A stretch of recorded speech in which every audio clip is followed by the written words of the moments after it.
Welcome বন্ধুরা। আমি আগের দিন কার্যক্ষমতা শক্তির এসএসসি বা রেলওয়ে গ্রুপ ডি এর কার্যক্ষমতা শক্তি নিয়ে পড়িয়েছিলাম। আজকে আমি শক্তি বিষয়টার উপরে কিছু থিওরি এবং অঙ্ক করাবো, যা খুবই গুরুত্বপূর্ণ তোমাদের বোঝার ক্ষেত্রে এবং তোমাদের জানার ক্ষেত্রে। প্রথম কথা, শক্তি মানে হলো কার্যের সমতুল্য। শক্তি মানে কি? শক্তি মানে হচ্ছে কার্য করার সামর্থ্য। শক্তি মানে কাজ করার সামর্থ্য বা কার্য করার সামর্থ্য, একেই শক্তি বলে। কাজ করার সামর্থ্যকে শক্তি বলে। কাজ করার সামর্থ্যকেই শক্তি বলে। শক্তি এবং কার্য অভিন্ন রাশি, অর্থাৎ কার্যকে শক্তি এবং শক্তিকে কার্যে রূপান্তরিত করা যায়। কার্যকে শক্তি এবং শক্তিকে কার্যে রূপান্তরিত করা যাওয়ার উদাহরণ হচ্ছে তাপগতিবিদ্যার প্রথম সূত্র। এবার এই শক্তির বিভিন্ন রূপ আছে। কীরকম রূপ?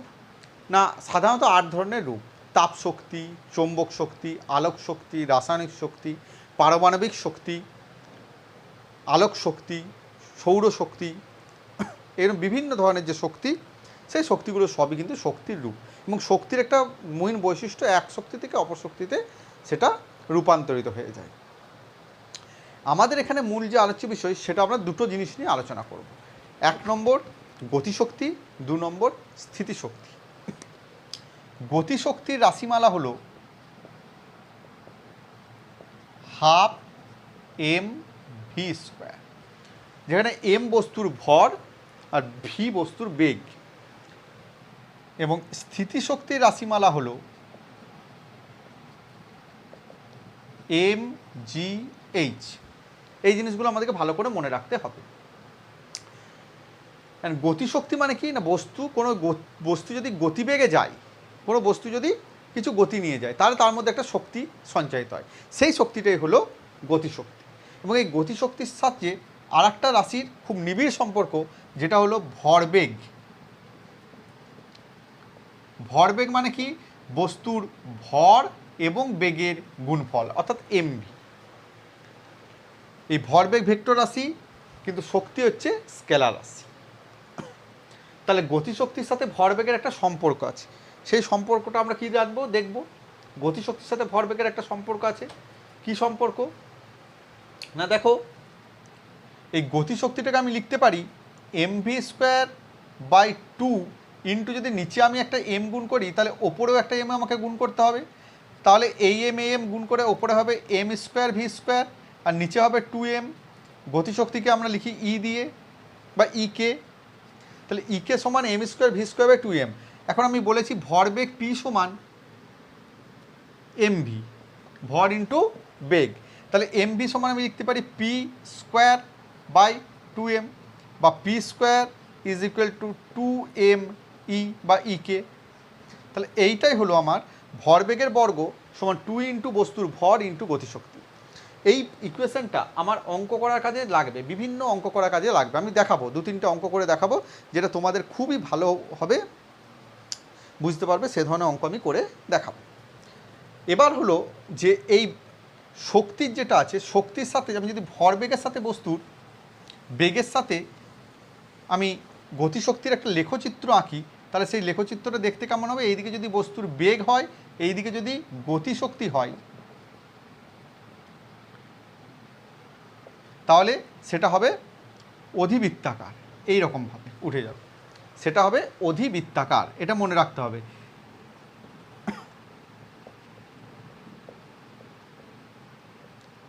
ইংরেজিতে বলা হয় রেক্ট্যাঙ্গুলার হাইপারবোলা।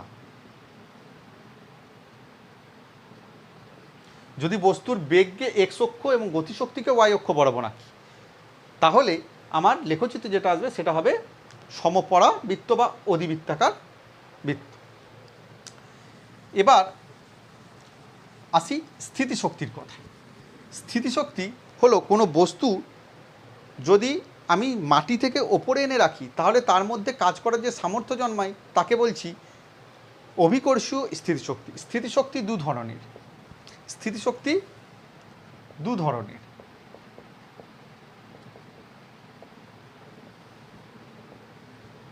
নম্বর 1 স্থিতিস্থাপক স্থিতিশক্তি,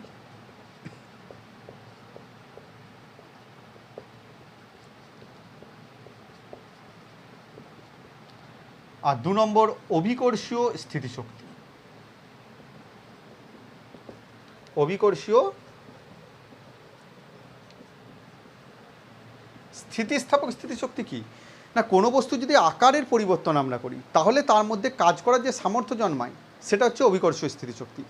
যেমন একটা স্প্রিং আছে, সেই স্প্রিংটাকে আমি এত বড় স্প্রিংটাকে আমি যদি বল প্রয়োগ করে দুদিকে বল প্রয়োগ করে এটাকে ছোট করি, সংকুচিত করি, তাহলে তার মধ্যে এই আকারটা পরিবর্তন করার জন্য একটা কাজ করার সামর্থ্য জন্মাবে, যার জন্য সে এই বলটার এই যে আমি হাত দিয়ে যে বলটা দিচ্ছি তার বিরুদ্ধে একটা কাজ করার সামর্থ্য জন্মাবে, যার ফলে এই বলটা যখনই রিমুভ হয়ে যাবে, চলে যাবে, তখনই কিন্তু আবার স্প্রিংটা তার আগের অবস্থাতেই ফিরে আসবে। এই ধরনের শক্তিকে বলা হচ্ছে স্থিতিস্থাপক স্থিতিশক্তি। এর অনেক উদাহরণ আছে। তীর ধনুক, একটা যখন ধনুক থেকে তীর ছোড়া হয় তখন কিন্তু ওই সুতোটাকে না বেঁকিয়ে ছোড়া সম্ভব নয়। কেউ কিন্তু ধনুকের যে তীর দড়িটা আছে সেটাকে সোজা রেখে তীর ছুটতে পারবে না। তার কারণ কি? কারণ তখন তার মধ্যে স্থিতিশক্তি শূন্য। এবার আমি যখনই ওই ধনুকের এই তারটাকে বেঁকিয়ে দিলাম তখনই কি হলো, তার মধ্যে স্থিতিশক্তি সঞ্চয় হলো, সেটা আবার যখন আগের অবস্থায় ফিরে যাবে তখন সে যে স্থিতিশক্তি সঞ্চয় করলো তার ফলে কাজ করার সামর্থ্য লাভ করবে, এবং এই কাজ করার সামর্থ্য লাভ করার ফলে কিন্তু সে তীরটাকে ছুটতে পারছে।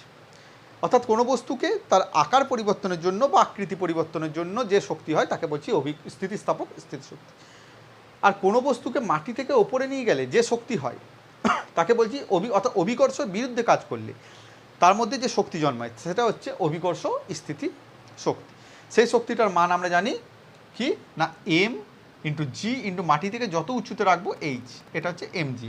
স্থিতিস্থাপক স্থিতিশক্তি কিন্তু সেরকম কোনো রাশিমালা নেই। এবার আমরা থিওরিটা বুঝে নিলাম, গতিশক্তি, স্থিতিশক্তি। এবার আমি কি কটা অঙ্ক, কি কি গাণিতিক প্রশ্ন তোমাদের আসতে পারে দেখো। ধরো এইরকম আমাকে অঙ্ক বলেছে যে দুটি, যে অঙ্কটি আমি করব সেটা আমাকে বলেছে যে দুটি বস্তুর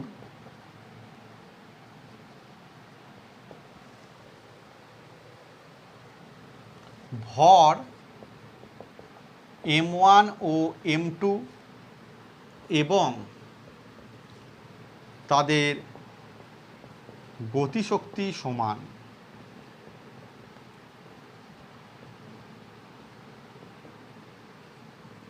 তাদের ভরবেগের অনুপাত কত?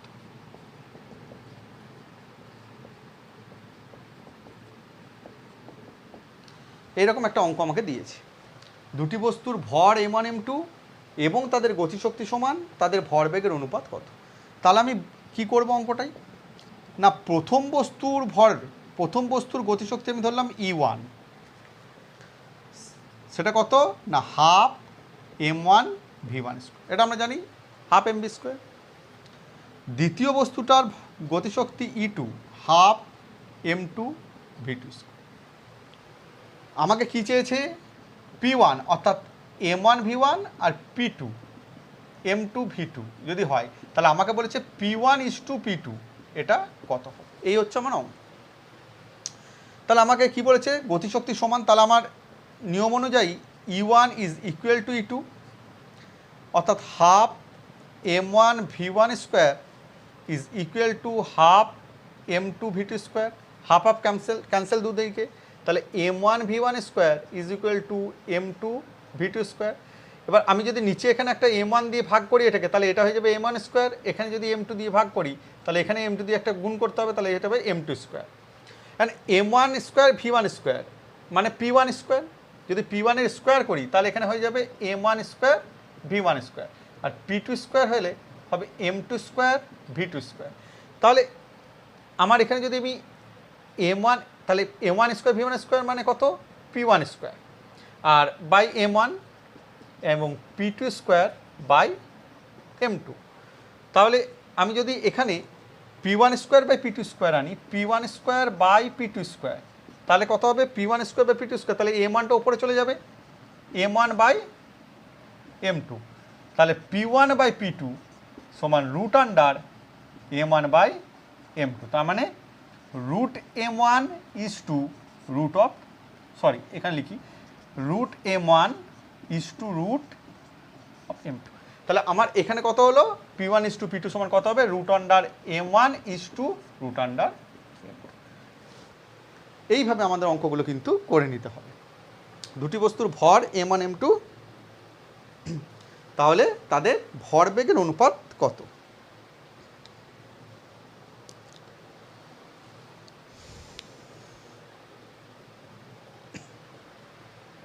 আশা করি অঙ্কটা বোঝা গেছে। রুট m1 m2 সেম জিনিস যদি আমাকে এরকম একটা অঙ্ক বলে, বোঝা গেছে অঙ্কটা? সেম অঙ্ক যদি আমাকে এরকম বলে যে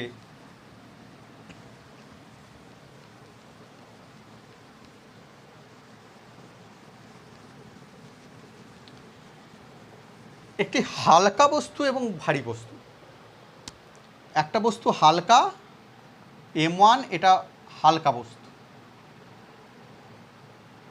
যার ভর m1, এবং m2 ভর সেটা হচ্ছে ভারী বস্তু। এই দুটো বস্তুর আমার বলেছে গতিশক্তিটা সমান। তাহলে কার ভরবেগ বেশি? এর এই হালকা বস্তুটার ভরবেগ যদি p1 হয়, ভারী বস্তুটার ভরবেগ যদি p2 হয়, তাহলে আমাকে বলেছে যে p1 গ্রেটার দেন p2 হবে না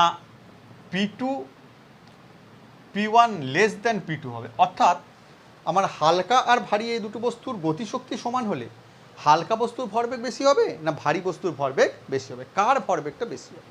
তাহলে কি অঙ্ক কি করব আমি এখানে, একই ব্যাপার এখানেও E1 is equal two E2। তাহলে E1 ইজ ইকুয়াল টু যদি E2 হয়, তাহলে half m1 v1 square is equal to half m2 v2 square. একই প্রসেস, হাফ হাফ ক্যান্সেল হয়ে যাবে, তাহলে m1 v1 square is equal to m2 v2 square divided by m1 যদি করি তাহলে এখানে m1 square, divided by m2 যদি করি এখানে m2 square, and m1 square v1 square p1 square by m1 এবং p2 স্কোয়ার বাই m2। তাহলে কি আসছে, p1 square by p2 square is equal to p1 square p2 square, এটা যদি নিচে আসে এটা উপরে উঠে যাবে, তাহলে m1 বাই m2, তার মানে p1 বাই p2 সমান root under m1 by root under m1 by m2।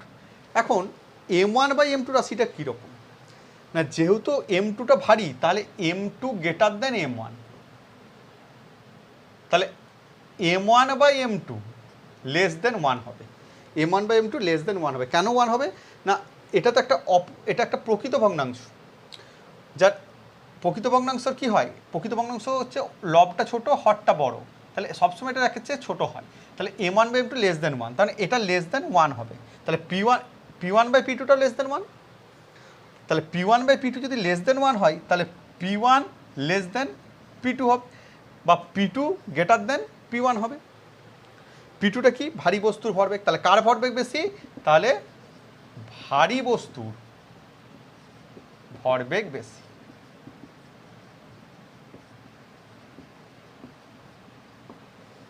এইভাবে অঙ্কগুলো আমাদের করে নিতে হবে। আশা করি অঙ্কটা বোঝা গেছে। নেক্সট অঙ্ক দেখি।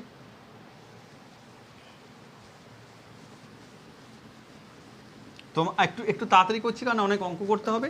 তোমাদের যদি অসুবিধা হয় তোমরা একটু পজ করে দেখে নেবে, এবং যে চ্যাপ্টার তোমাদের অসুবিধা সে চ্যাপ্টারটা আমাকে বলতে পারো। ধরো 3 নম্বর বলেছে যে ভর অপরিবর্তিত রেখে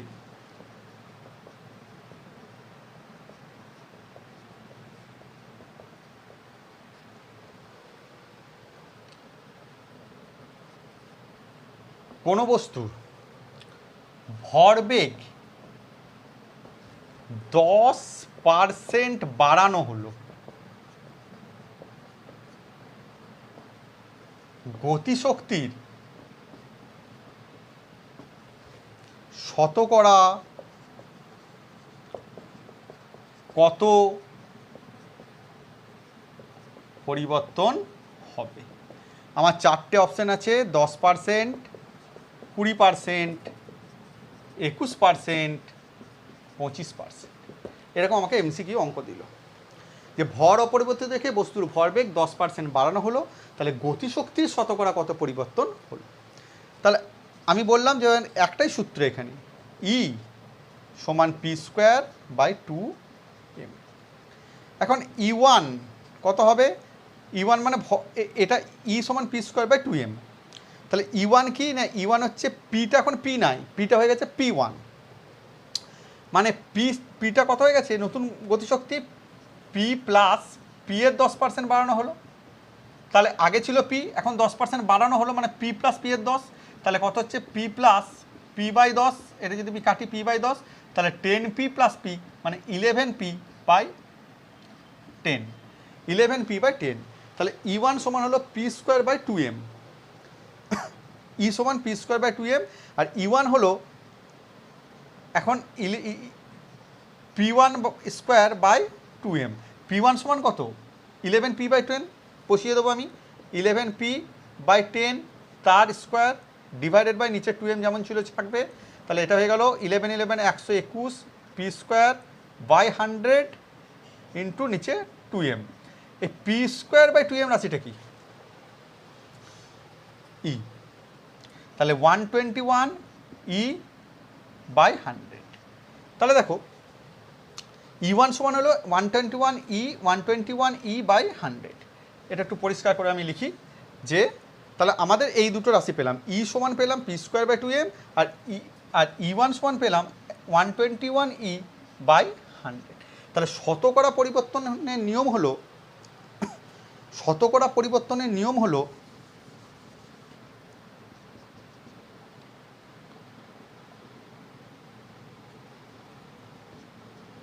পরিবর্তন হলো বাই প্রাথমিক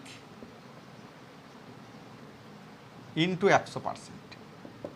কতটা পরিবর্তন হলো না, E1 মাইনাস ই বাই প্রাথমিক, প্রাথমিক কী ছিল? ই ছিল, into 100%।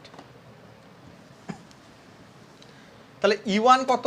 E1 121 E/100 minus E divided by E into 100%। তাহলে এটা কত হবে? 121 মাইনাস 100 মানে 21 E/100 ইন্টু নিচের ইটাই থেকে যাবে ইন্টু 100, 100 কেটে গেল, ই কেটে গেল, কত এলো? 21%। তাহলে কারেক্ট আনসার ইজ সি, 21%। এইভাবে আমাদের অঙ্কগুলো করে যেতে হবে, খুব সোজা। একটু আছে, তাহলে পরিবর্তন বাই প্রাথমিক ইন্টু 100। আশা করি তোমরা এটা বুঝতে পেরেছো। এইভাবে ধরো তোমাকে বলে দিল যে ভরবেগ বাড়ানো হলো না, গতিশক্তি বাড়ানো হলো, তাহলে ভরবেগের পরিবর্তন কি হবে? Same relation, P is equal two E is equal two p²/2m দিয়েই আমাদের অঙ্কগুলো করতে হবে। এবার ছোটোখাটো কিছু জিনিস বলি। ধরো কোনো বস্তুর ভর দ্বিগুণ করা হলো, বেগ 1 রাখা হলো, তাহলে গতিশক্তির কীরকম পরিবর্তন হবে? তাহলে ভর 1 নম্বর কেস 1, একটা বস্তুর ভরটা m ছিল, 2m করা হলো, কিন্তু ভিটাকে সেম রাখা হলো, তাহলে গতিশক্তির কি পরিবর্তন হবে? আর কেস 2, ভিটাকে 2v করা হলো, কিন্তু এমটাকে সেম রাখা হলো, তাহলে গতিশক্তির কি পরিবর্তন হবে? এরকম ছোটোখাটো অঙ্ক দিতে পারে। তাহলে প্রথমে গতিশক্তি ই সমান কত না, 12 mv²। দ্বিতীয়বারে E1 সমান কত? 12, এখন এমটা এম নাই, এমটা হয়ে গেছে 2m ইন্টু v²। এখানে কিন্তু 2 2 কেটে দেবো না আমি, এটাকে 12 ইন্টু 2m ইন্টু v²। এটাকে একটু কায়দা করে যদি লিখি, এই 2 ইন্টু 12 mv², দেখো লেখাটা, এই দুইটা আগে এনে হাফটা ঢুকি না, রাশিটা একই থাকলো। এই 12 mv² মানে কি? ই। তাহলে হয়ে গেল 2 into E.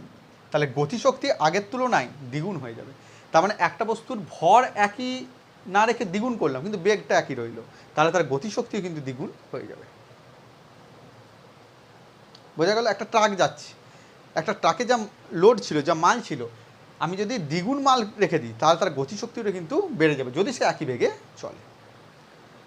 Case 2 v equal to 2v m, তাহলে এক্ষেত্রে কী হবে, E equal to half m v square, তাহলে E1 সমান কত হবে, হাফ ইন্টু, এখানে কিন্তু এমটা এক থাকবে, ভি এর জায়গায় হয়ে যাবে 2v, তাহলে হয়ে গেল half into m into 4v square, এটাকে একটু কাটিং করে লিখবো 4 into half m v square, that is 4 into half m v square মানে 4e। তাহলে বুঝতে পারছো যে গতিশক্তি যদি দ্বিগুণ করি, আমি যদি বেগ দ্বিগুণ করি তাহলে গতিশক্তি 4 গুণ হবে, বিকজ অফ দ্য স্কোয়ার রাশি।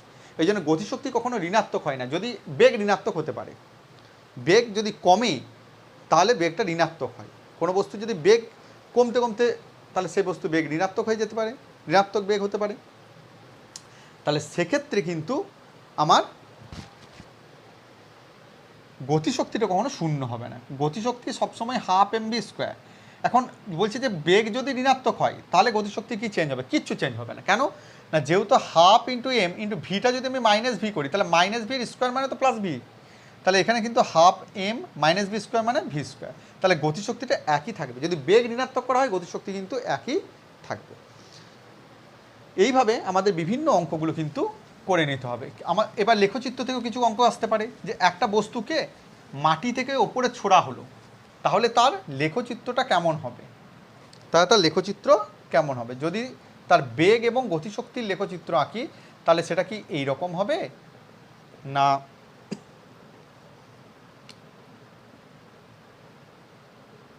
এই রকম হবে,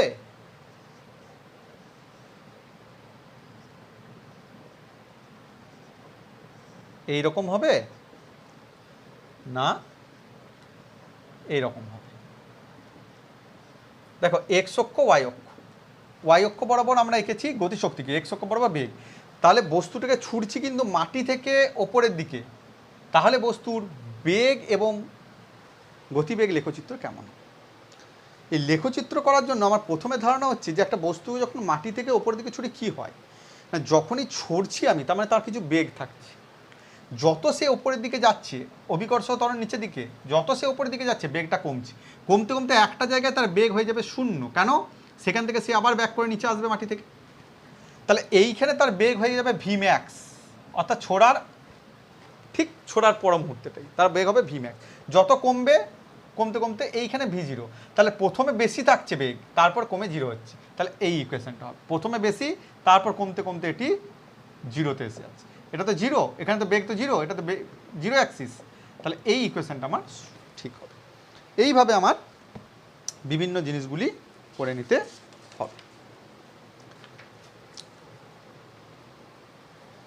মাত্রীয় সংকেত মাত্রা সেই নিয়েও আমাদের আসতে পারে, তবে সেই ধরনের জিনিসগুলো এখন আশা করি তোমাদের এতে আসবে না। এই যে ইকুয়েশন আমি দিলাম, যে কনসেপ্টটা দিলাম, আশা করি সেটা তোমাদের অনেক কাজে লাগবে, সেই কনসেপ্টগুলো তোমরা করে রাখবে, কারণ মাত্রীয় সংকেত মাত্রা তোমাদের অত যদিও 9 10-এ আছে, মাত্রা কি, মাত্রীয় সংকেত কি, সেই নিয়ে বিস্তারিত আলোচনা করতে পারা যাবে, তবে এইটাই তোমরা করে নিতে পারো। তাহলে আমরা এই 3ভাবে আমরা করে নিলাম কার্য, ক্ষমতা, শক্তি। কার্য, ক্ষমতা, শক্তি। কার্যের মাত্রা, যদি মাত্রা বলো একটু লিখে দিচ্ছি, মনে রাখবে, কার্যের মাত্রা মানে কি, বল ইন্টু সরণ, বল মানে কি ভর ইন্টু ত্বরণ ইন্টু সরণ, তাহলে ভর কত, ভরের মাত্রা এম, ত্বরণের মাত্রা মিটার প্রতি সেকেন্ড স্কোয়ার, এল টি মাইনাস 2, সরণ এল, তাহলে হয়ে যাবে এম এল স্কোয়ার টি মাইনাস 2। এইটাই হয়ে যাচ্ছে আবার শক্তির মাত্রা, কেন কার্য আর শক্তি অভিন্ন, এটা প্রমাণ করা যায়। তাহলে কার্যের মাত্রা এবং শক্তির মাত্রা এক, তাহলে ক্ষমতার মাত্রা কি হবে, ক্ষমতার মাত্রা হচ্ছে কার্যের মাত্রা ডিভাইডেড বাই সময়ের মাত্রা, এটা আমি আগের দিনও বলেছি। তাহলে কার্যের মাত্রা কত এলো, এম এল স্কোয়ার টি মাইনাস 2, একে সময় দিয়ে ভাগ করে দেবো, তাহলে ভাগ করে দেওয়া মানে এটা টি মাইনাস 3 হয়ে যাবে, তাহলে এম এল স্কোয়ার টি মাইনাস 3, যদি আসে একটু দেখে নেবে, এর বাইরে আশা করি কিছু আসবে না, সম্ভবত এইভাবেই আসবে। এবং কার্য, ক্ষমতা, শক্তি এই তিনটেই কিন্তু স্কেলার রাশি, আশা করি বোঝা গেছে। বিভিন্ন অঙ্ক করেছি, সেগুলো তোমরা প্র্যাকটিস করো এবং জানাও যে আর কোন চ্যাপ্টার তোমাদের পড়তে মন হচ্ছে।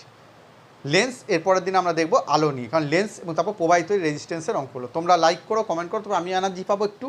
তোমাদের যদি ভালো লেগে থাকে অবশ্যই জানাবে, এবং যদি অসুবিধা থাকে যে এই চ্যাপ্টারটা বুঝতে অসুবিধা, সেটাও আমাকে কমেন্টে জানাবো। আমি অবশ্যই তোমাদের জন্য পরিশ্রম করছি, তোমাদের ভালো লাগার জন্যই মেইন উদ্দেশ্য, যাতে তোমরা বুঝতে পারো। ধন্যবাদ।